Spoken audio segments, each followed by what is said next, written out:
Hey, welcome back to Homebrew Wednesday, number, who knows? How you doing, guys? Got a new glass here, and a nice cold beer. This is a Cooper's IPA. Yep, just a Cooper's IPA. It's a good beer, you know. It's a good beer. You add a little extra hops to this, nothing wrong with it. Cheers, and don't ask me where I got this glass either.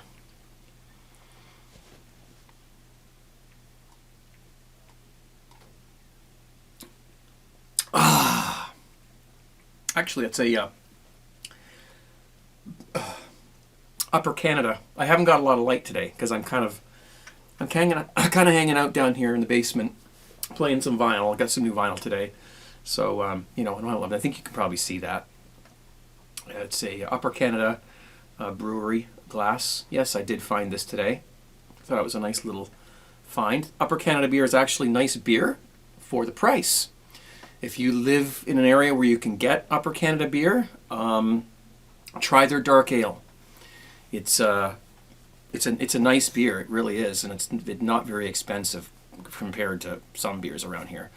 So anyway, hope you guys are having a good day.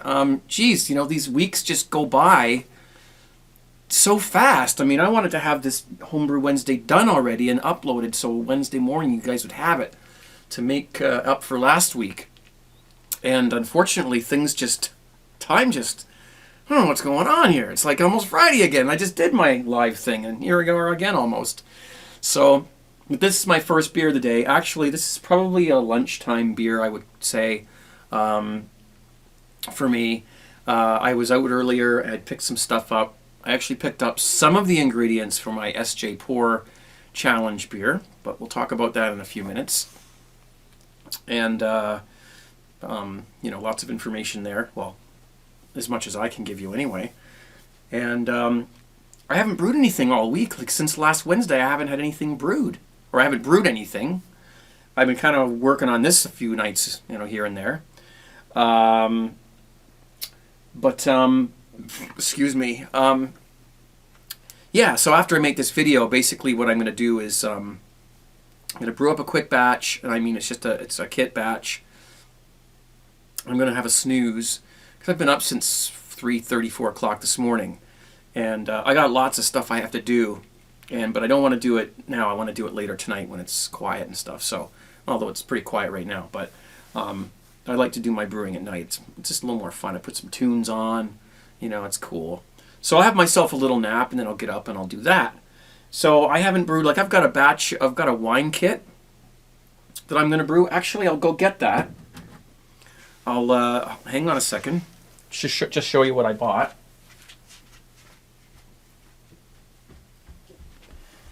Okay. So this one was a European Select. Very heavy. This one's a Merlot, and it's a red, and it comes with. There it is. Can I put it down now? Heavy. Comes with wood chips, not really wood chips, but wood dust, oak dust, like sawdust sort of thing you put in the wine. Sorry, I had to run all the way upstairs to get that. I'm out of breath. You put it in the wine, it gives a nice oak flavor, so I can't wait to make that. And I don't know if I'm going to do a video of that or not, because I've got wine videos, you know, on YouTube. I think I've got at least two. Videos of me making wine from these kits, and it's basically the same procedure. You know, maybe I'll shoot a little bit of footage just for the hell of it, but yeah. So you put the oak chips in there and all the rest of the stuff, and it's good. It's beautiful stuff. And so I've got that, and I've still got the Brewer's Best kit that I don't know if I showed you guys last week, but I bought a Brewer's Best cream ale. I haven't done that yet either. I've even got like a Cooper's Draft, and I've been so lazy and busy at the same time. I haven't done that. That's the one I'm going to do after this, and then the other ones I'm going to do tonight. My sour beer is ready. Funny story. The beer was upstairs. I hope I didn't tell this last week. I don't think I did. The beer, I kept it upstairs in the hall because it's warmer up there to ferment in the little glass jug. And one day the sun was coming in. This just this one particular day, I guess because the weather's changing and, tilted the earth and all that. And I thought, if that gets any too close to my beer, I'm going to get a funny flavor. So I decided to move the beer into the linen closet. There's a spot in there. It's dark and, whatever. A couple of days later, I was looking for it and I forgot that I put it in there. I couldn't find it. I was looking all over the house. It's like, what the hell did I've lost my beer. I've lost my, we all lose these things once in a while. But you don't lose one that's fermenting. And so I was looking all over for it and I started to panic. I thought, God, what did I do with it? Well, anyway, I found it. But it's ready to bottle. And I'll be doing that tonight too. So I'm probably going to use some 750 milliliter plastic Cooper's bottles because it's all I got. Oh, geez, I don't know if I can use those because then I have to throw them away. Can't use plastic. All right, well, I don't know what I'll use. I got to dig up some bottles. I'm trying to collect bottles for the SJ Pour Challenge. I've got some dogfish head bottles, and I've got some of this here. I think they're the same size. I think one is just a little fatter than the other. But that's what I'm going to use for the SJ Pour. Got a dozen of those, and I've got some stubbies that Ottawa Tom said I could have. So he left those. I think I got about 10 or 9 of those, and I'll have to just I told him I'll need at the most probably 25 beers. I think maybe not that many, but I should have that ready. So I don't know what I'm going to do with the sour beer. Maybe I'll put it in. Well, that's got a screw cap on it though. I can't put it in there. Well, I'll have to figure that out. I'll just use Cooper's bottles and just throw them away. Whatever, then I've got a million of them. So, because you can't put sour beer in plastic because it will stay in the plastic. You won't be able to get rid of it. That's what I'm told. I'm told not to use any of my plastic materials that I've touched the beer in anything else because it'll turn sour. Now, that might be an experiment. Maybe I will keep those bottles and put some bottled beer and some beer in there and see if it does do that, So, anyway, that's what's going on here. I have not tasted the sour beer yet. I've smelt it. It has it's got kind of a sour kind of a taste, a smell like, it's always hard to tell through the CO2, but it's got like a kind of a, I would say like it smells like it has an off flavor, which is probably pretty normal. It's going to smell weird for a while until it sits around and ages. So I'm looking forward to that, and thanks to Dan ABA for sending me that. And there's more stuff apparently coming soon in the mail. I don't know. I seem to have given my address to a couple guys, so I guess there's things on the way. I don't know. But yeah, this is great. This is tasting wonderful. Cheers.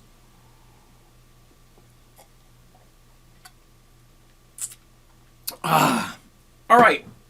Now, so yes, I have officially signed up for the SJ Pour Challenge. And so I've got my code and everything, my number. And if you want to know more about that, of course, I'll put the website at the bottom of the screen and I'll link to it in the description. And you go to the website and you will learn all about what the challenge is. And it's been going on. I think this is the 4th year now, and I've kind of stayed out of it because I don't like sending beers across the border.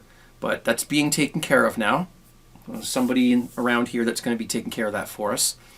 So basically, what we do is we swap beers. I mean, I send a few beers out to my fellow Canadian members of the challenge, and we swap and we judge each other's beers. We don't know whose beers is who. And you have a sheet and you mark, you sort of grade the beer, and then there's a voting, and whoever ends up in the top 3, then they go into the national, where it's all the countries. So you got to send more beers out, and you get more beers back, and everyone tries each other's beers, and there's a winner, or I think there's a top 3. All the information is on the website. Okay, I read it over once, but you know. And I mean, I don't expect to win. I'm gonna give it my best shot. But you know, there's some great home brewers out there, and I'm not playing to win. I'm just having some fun, and it'll be nice to have some guys try one of my beers. And you know, it's actually the first time I've really ever sent a beer out, other than I sent one to PEI home brewer. I don't know if you remember him. But I you know, I get worried because I've received so many like beers, and I think they caught on and they started opening the boxes and looking in them and stuff. So I've been paranoid, you know, like I don't want to send them because you're not supposed to send beers in the mail. So I wish we could just get a license to do it just for this one time. But but no, it's being taken care of, and so it'll be nice to have some guys taste my beer, and it'll be nice to taste some other beers too, because you get some beers back and you get to taste them and grade them. It's, you know, it took me a while to decide what beer I was going to brew, and I went through several decisions before I arrived at the final one. And it's not what you might think, but I do want to do something that I've, you know, done before, so that it's tried and true. And so I'm not going to go and try anything new and experiment and, you know, hope that it works out. I'm going to do something that I know I can pull off without a hitch. And I might even brew two of them, so that if one happens to fail or has a weird flavor, I'll just send the other one, you know. I mean, I don't know. Some guys are brewing too. But I don't think it's a good idea to tell people what you're brewing, because then they'll know what beer is yours. And I think that the challenge is better off if it's kind of like blind, so that you don't know whose beer you're drinking. Because, you know, what if I doubt it would happen in our community, but what if you didn't like one of the brewers and knew you were drinking their beer and you're like, yeah, I knew I didn't like this guy. So I know that wouldn't happen. I'm just saying it's probably better off if nobody knows what people are brewing. But that's up to you if you're in it. But listen, we're getting sponsors, okay? So if you're a sponsor and you happen to be watching this video and you've sponsored the challenge, you know, we're gonna like really give you support. We're gonna advertise your company, and we're gonna put logos and whatever you want us to do, links, the whole bit, and we'll make sure you get your word out there. So not to worry, and that should be fun. I'm looking forward to it. So that's all good, and so that'll be good, and that will help bring down the cost a little bit of the challenge, and also get some word out there of some sponsors who want to get some recognition. So that's great. Thank you very, very much. Now, I was out today and figuring, you know, may as well show this because, hey, vinyl and beer go together quite well.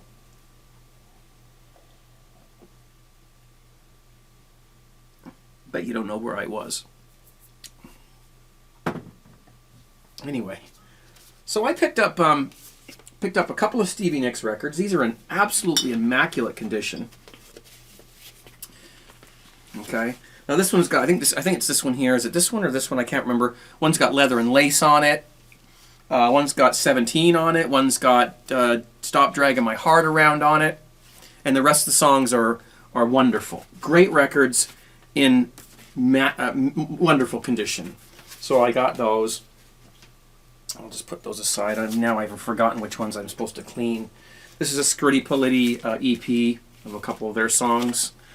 And we have somebody who used to DJ must have just dropped off their whole record collection, because there was a lot of these singles, you know, these 12-inch singles. This one is Rise Up.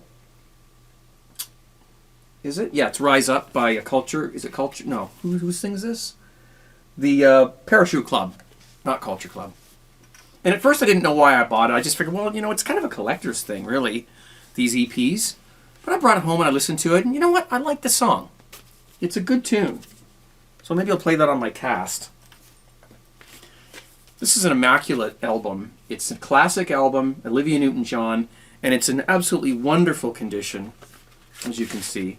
Plays wonderfully. I really did luck out today when I got this vinyl. Here's another EP.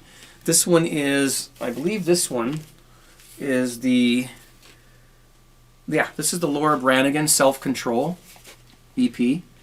I like the song. I have the album, her Self-Control album. So, but this is the EP of that song. Oh, it's kind of cool. Did you see that? I'm moving it around a lot. And finally, I only got a few. This is Roberta Flack. The beer's already starting to hit me. Roberta Flack. This is a classic album. Look at this album's got to be over 35 years old, and it's still got the shrink wrap on it. Little, you know, worse for wear, but it's still there, and it's in absolutely amazing condition. I played it. It sounds like it's brand new. It's got to be over 35 years. Roberta Flack. She does "Killing Me Softly." She does "Where Is the Love? Where Is the Love?" You know that song. Let's see, what else is on here? "Feel Like Making Love," "The Closer I Get to You." It's got "The First Time Ever I Saw Your Face," and others too. Great sounding record, and these were all $2. $2 each. So that's what I got in the vinyl department. I don't really have much else for you this week, guys. Hopefully next week I'll have some stuff brewing and some stuff to talk about, you know. But I think I'm probably getting almost out of time anyway, so I'm just going to have a couple more of these, and maybe a quick bite to eat. I'm going to brew a quick batch of beer, and then I'm going to have a nap, and then I'm going to get up and put all these other batches of stuff on and get some brewing going, because my pipeline's getting empty. So cheers.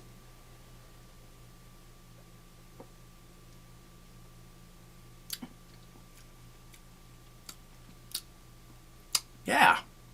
All right. Well, don't forget to check out the SJ Pour website for the challenge.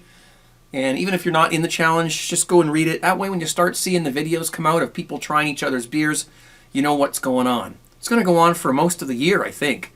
And it should be a lot of fun. I hope my beer turns out. I hope it tastes good, because I don't want to be embarrassed. Oh, jeez. Okay. Well, listen, thanks for watching, guys. Go and watch some other Homebrew Wednesday videos. Do go to the website for the challenge. And please don't forget to visit 17crew.com. That's our forum. There's lots of other great forums on YouTube. I've actually been posting on Homebrew Talk a little bit lately, just because there was a conversation in there about me, and I thought it was, you know, maybe I should chime in and just say hello. It was about the burp thing, and we had a laugh. And the 17 Brew Crew or 17brew.com, either one of those works, forum is going strong. And if you have a question about home brewing, you can get a hold of me in there. I got my own little section in there if you want to ask me a question. And there's all kinds of different sections in there for different topics, ranging from beer recipes, extract brewing, kit brewing, all-grain brewing, meads, anything. It's all there, little topics in there that you can post under. And you're going to get a polite answer. We don't put up with any disrespect in this forum. So you don't have to worry about asking what you think is a stupid question. There are no stupid questions. If you want to know something, 17crew.com. And any of the other brew forums that are online too. I don't want to, push anybody away. But that's our forum. Sign up. It's free. I'm out of here. Thank you for watching. We'll see you Friday for the live broadcast. And you know what? Cheers out.